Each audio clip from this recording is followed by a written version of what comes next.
नमस्कार मित्रांनो, हे बघा आपली समृद्धीच्या बाजूची तूर आहे.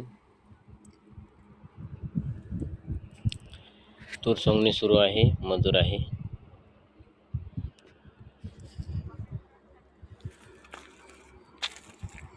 कोरडवाहू आहे, कोणत्याही प्रकारचं याला पाणी वगैरे काही नाही.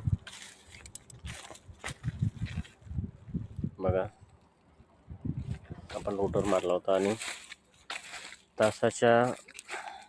तासावर म्हणजे खाली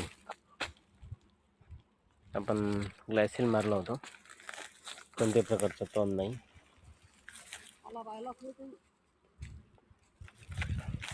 अशा प्रकारची तूर सोंगणी सुरू आहे आपली.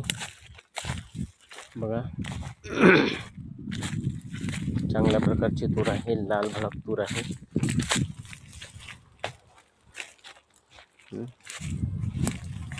अशा पेंड्या 2-4 दिवस ठेवायच्या, 5-6 दिवस वाळू द्यायच्या, अशाच वाळू द्यायच्या. बघा,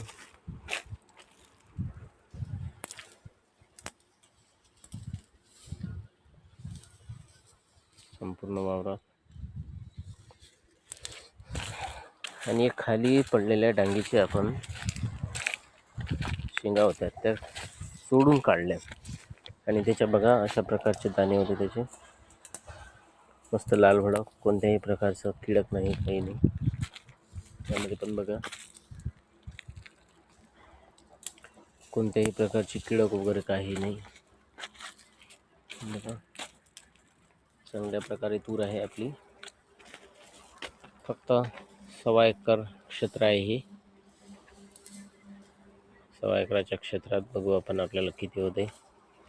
अंदाज आहे, उलिताची नाही, त्यामुळे अंदाज आपण यामध्ये 3 कट्ट्याचा लावलेला आहे. 3 कट्टे आपल्याला तूर होईल यामध्ये, फक्त 3 कट्टे. कारण कोरडवाहू आहे, सोयाबीनलाच आधी पाणी कमी पडलं होतं, त्याच्यामुळं तूरही आपली वाढलेली नव्हती. कोरडवाहूच्या मनाने चांगला शेंगोट आहे. बघू आपण काढायच्या दिवसाचा व्हिडिओ टाकू. ठीक आहे मित्रांनो, धन्यवाद.